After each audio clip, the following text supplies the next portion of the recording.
Thank you. So I've checked the Constitution and there's nothing to cover this. It's just that you're not in agreement. I would just suggest I'd ask if there are any counter proposals to the two that have already been put forward. If there aren't, go back to the original proposal just to see if anyone's changed their mind since the discussion of the second proposal, and continue on that basis. But first of all, I would just ask if there are any counter proposals to the two that have been put forward.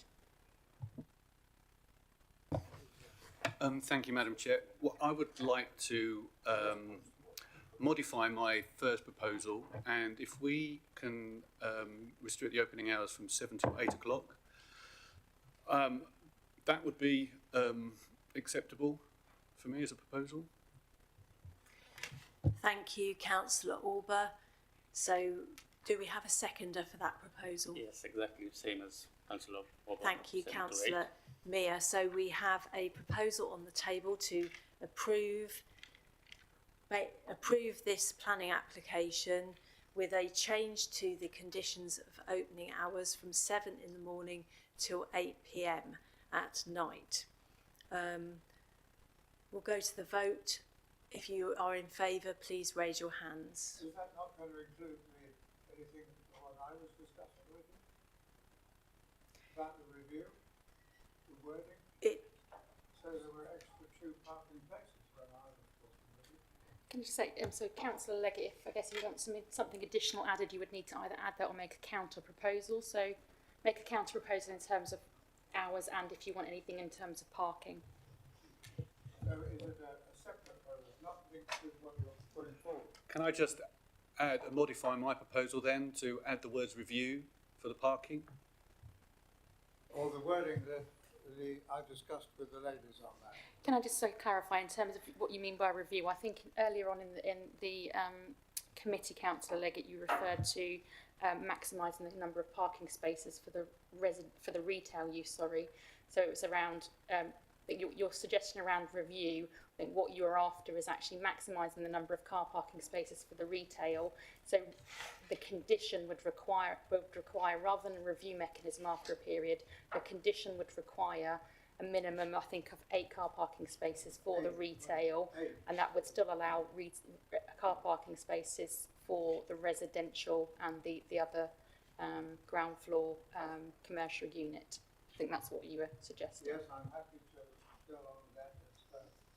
My colleague over there put me through that. Yep, I'm happy to go along with that. Yep.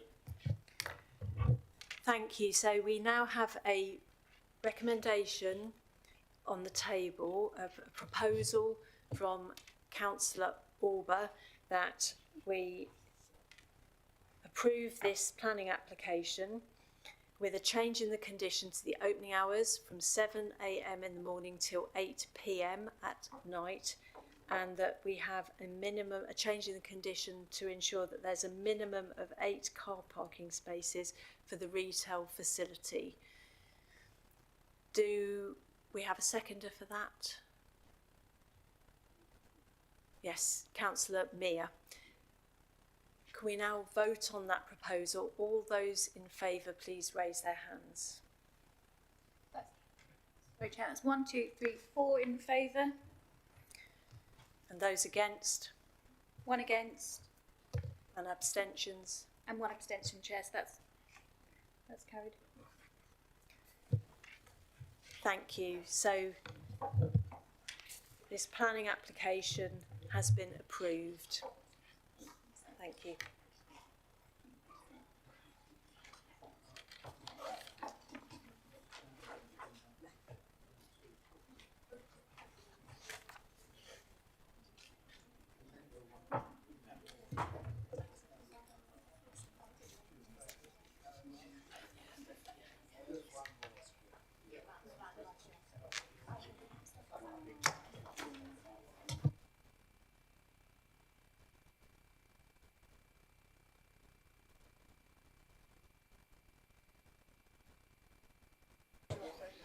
That's right.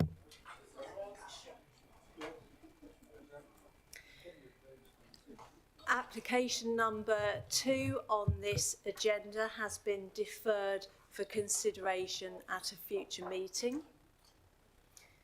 Chair, if I may. Chair, if I may. Can I just ask why that's been deferred? The reason for deferral was some inconsistencies in terms of some of the details around roof heights weren't quite accurate, had been drawn to our attention, and then following a recent site visit just to recheck and take photos, we felt we needed some further clarity to be able to fully and appropriately recommend to you. Thank you. Thank you. Thank you. And so we move to item 3 on the agenda, which is planning reference number 20130296 for land off Wingate at Blowfield in Norwich.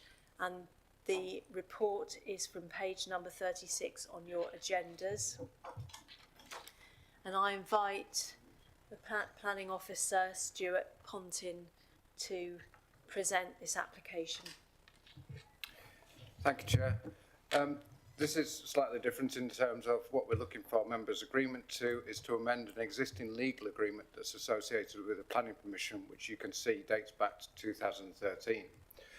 The development itself is this area here, which has been constructed out and is complete.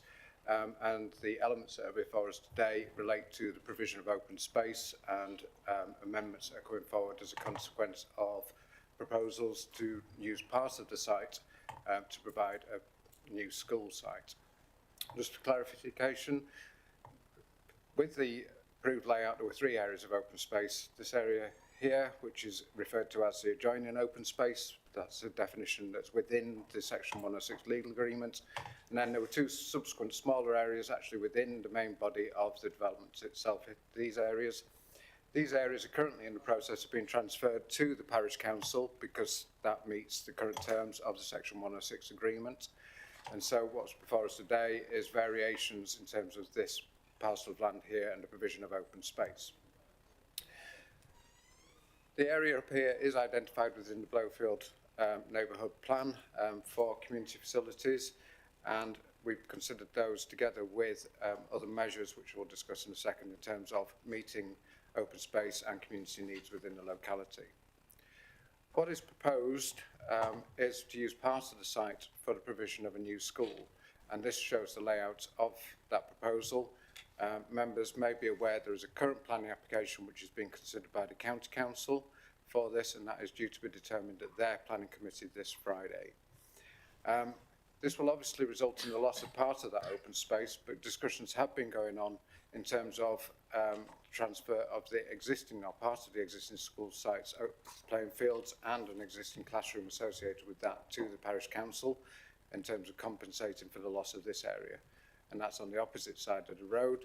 So you've got the existing school site here, and what's proposed to be transferred is one of the existing classrooms together with the existing playing fields, which again would then be transferred to the parish council so that there's a net gain from our perspective. Although the open spaces are different in slightly different localities, we actually think in terms of meeting the community needs, then we will end up provide a new school, and also in terms of open space within the same facility as the existing site, that we consider that this land swap arrangement still meets those objectives.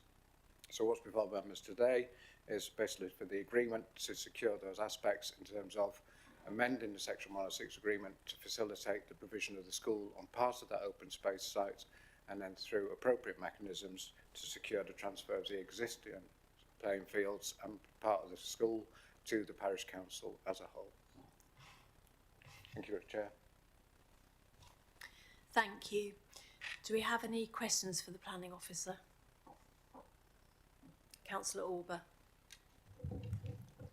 Thank you, Madam Chair. Can you go back to the previous slide?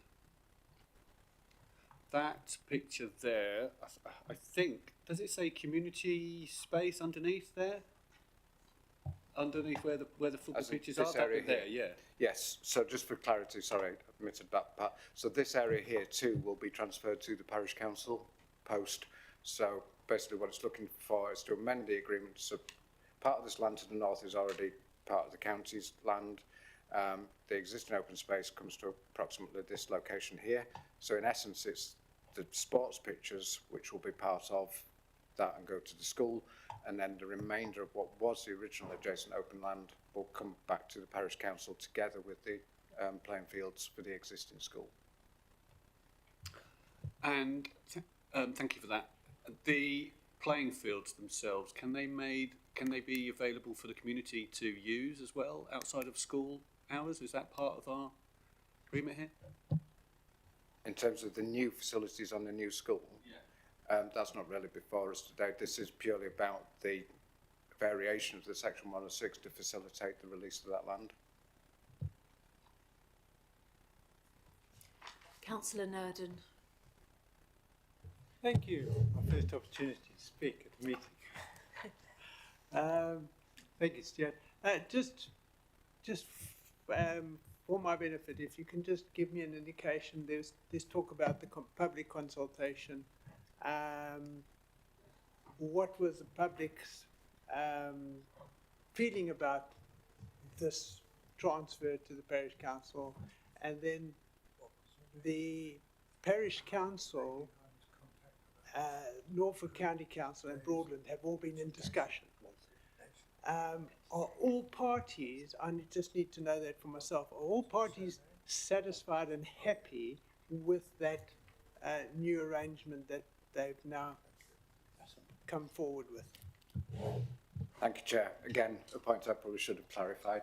Yes, so in terms of public consultation around the new school and in terms of these proposals, then that's taken place on two occasions. One, prior to the submission of the planning application, the county undertook a public consultation and public exhibition situation, and then obviously during the consideration of this current planning application, there has been public engagement through that, and the comments have been made and will be considered by the county council when they determine the application for the school. In terms of the engagement with the parish council, then they have been actively involved throughout this process, and it's kind of an odd situation where Broadland District Council has taken on the land for a temporary period.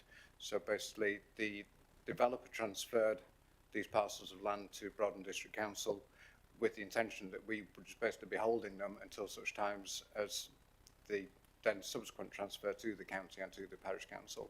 The parish council had been involved in those discussions, and in terms of the terms of transferring those lands onto the parish council, although they're further down the line, we are actively engaging with them about the terms of those transfers so that we don't end up anything in those subsequent agreements that doesn't meet their requirements. Councillor Wymark. Thank you, Chairman. So the parish council are in agreement with this then? They're fully supportive? Yeah, okay. That may not, yeah, I thought it was a given, but I thought I'd just double check. So, and obviously county are progressing with the school. You know, I know that. I was in a meeting the other day actually about that school. So, yeah, okay. That's it. Thank you. Any other questions for the officer?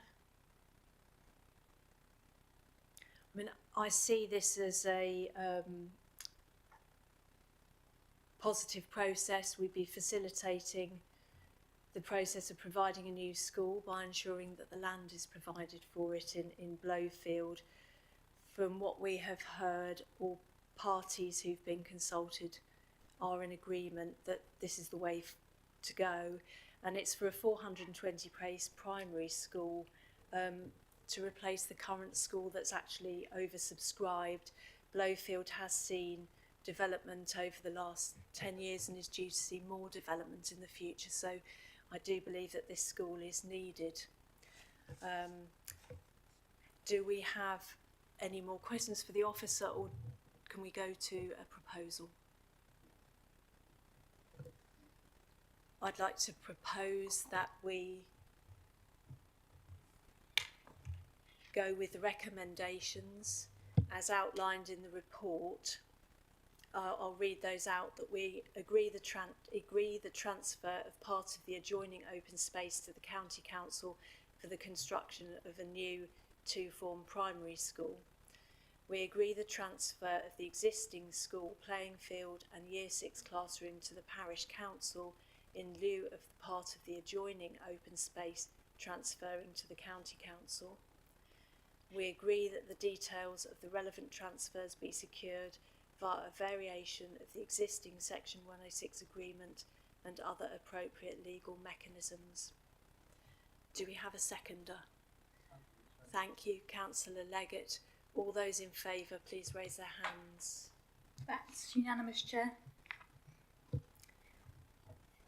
Thank you very much. So that recommendation has been approved.